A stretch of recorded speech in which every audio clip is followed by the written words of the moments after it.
Hello guys, good morning. Welcome back to my channel. So आज आहे माझा day 2 of vlog. Sir आज सकाळी सकाळी मी उठले आणि आज पुण्यामध्ये प्रचंड थंडी होती. सो आता मी तुम्हाला दाखवते माझा फेवरेट स्पॉट. हा आहे माझी फ्लॅटची गॅलरी. आमचा 1 BHK but this gallery is very beautiful and the view is to.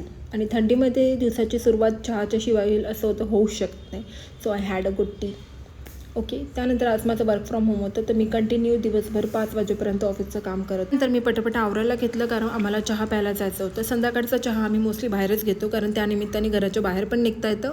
कारण वर्क फ्रॉम होममुळे दिवसभर आपण एकाच सेटिंग अरेंजमेंटमध्ये बसलेलो असतो, which is not good for health. तो चहा एक आमचं एक निमित्त असतं. जसं मी तुम्हाला काल सांगितलं, आम्ही राहतो जुन्या सांगवीमध्ये.